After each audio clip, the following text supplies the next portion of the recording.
Once there lived a pretty and charming girl called Matilde, born by a blunder of destiny in a family of employees.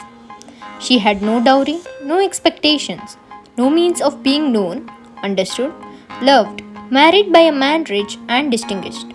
And she let them make a match for her with a little clerk in the Department of Education called Mr. Loisel. She suffered intensely, feeling herself born for every delicacy and for every luxury. I suffer from the poverty of my dwelling. These worn walls, these upbraided chairs, the ugliness of the stuffs, these things torture me and make me indignant. One day, Mr. Loisel got an invitation from the Minister of Education and he handed over the envelope to his wife. Look, I have something for you.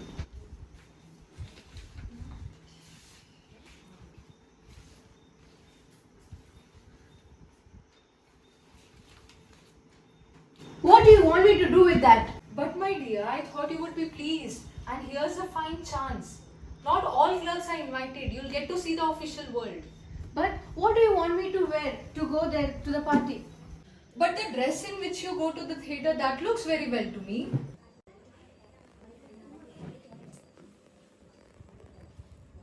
What's the matter, Matilde? What's the matter? Nothing. I have no clothes to wear and in consequences I cannot go to the party. Give your card to one of your colleagues whose wife has better clothes than me.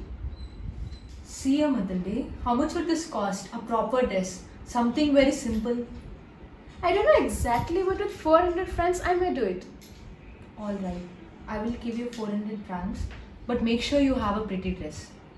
Okay. Even though she had bought a beautiful dress, she was not convinced and was acting queer. What's the matter, Matilde? You look so sad these days. It annoys me not to have a jewel, not even a single one, and I would look like distressed. I would rather not go to the party. You can wear some natural flowers. That looks very stylish. There's nothing more humiliating than to look poor among a lot of rich women. What a goose you are. You can ask Madame Forrester to lend her some jewels. That's true, I've not thought of it. She goes to Madame Forrester to borrow a necklace. Hello. Hi, Matilde. She saw at first bracelets, a necklace of pearls, and ornaments of precious stones.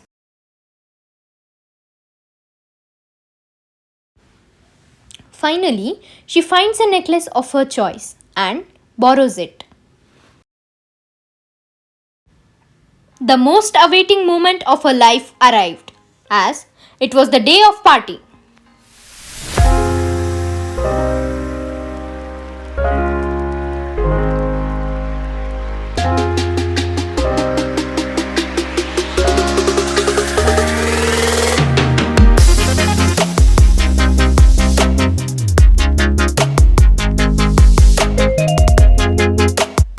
In the party, she danced with delight, with passion, intoxicated with pleasure, thinking of nothing in the triumph of her beauty, in the glory of her success, in a sort of cloud of happiness. All the men were looking at her, inquiring her name, asking to be introduced.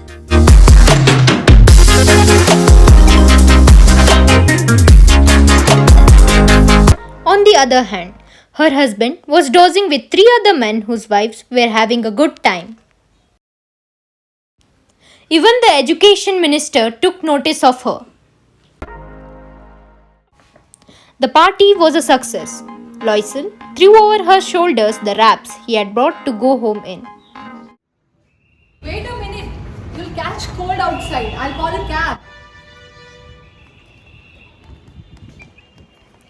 She took off the wraps with which she had covered her shoulders before the mirror so as to see herself once more in her glory.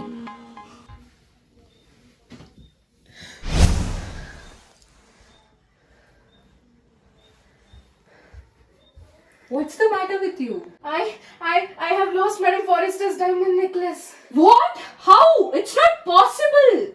Are you sure you still had it when you left the ball? Yes, I touched it in the vestibule of the ministry. Oh my god. If we had lost it in the street, we should have heard it fall. It must be in the cab.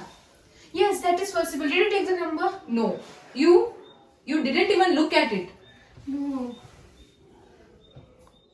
I'm going back the whole distance where we came along to find your necklace.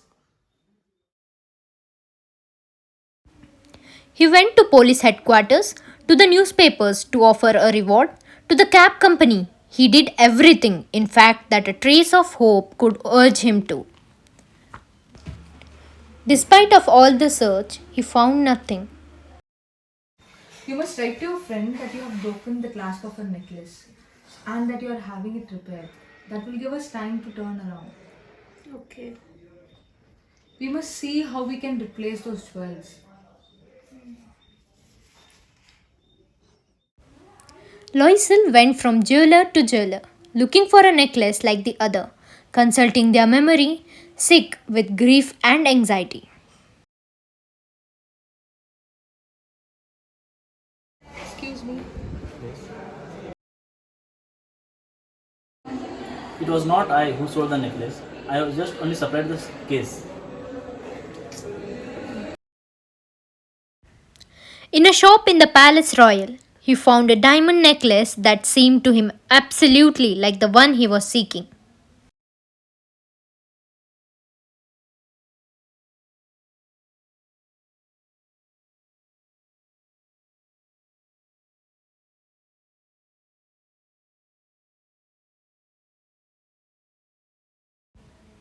It was priced 40,000 francs.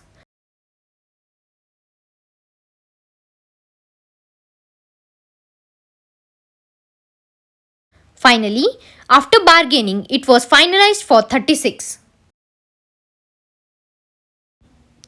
Mr. Loisel borrowed, asking 1,000 francs from one, 500 from another, 5 here, 3 Louis there. He gave promissory notes, made ruinous agreements with all kinds of lenders.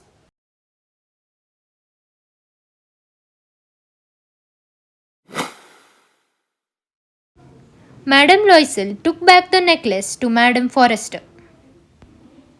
She learned the rough work of the household, the odious labors of the kitchen. She washed the dishes and did all the household chores by herself. On the other hand, even Mr. Loisel worked day and night to clear the debt. Years later, one Sunday, Madame Mathilde was taking a walk as a recreation after the labors of the week. Coincidentally, she finds Madame Forrester. Good morning, Jean. Madam, I think you have mistaken me. I don't recognize you. No, I'm Matilda Loisel. Oh, poor Mathilde. I wonder how you have changed these years. Yes, I have had hard days and many troubles, that too because of you. Because of me? What did I do? Do you remember the necklace you had given to me? I had lost it, and in order to return it back to you, from 10 years we are facing troubles over troubles. Oh, poor Mathilde. It was not even a real diamond. It just cost us 500 francs. What?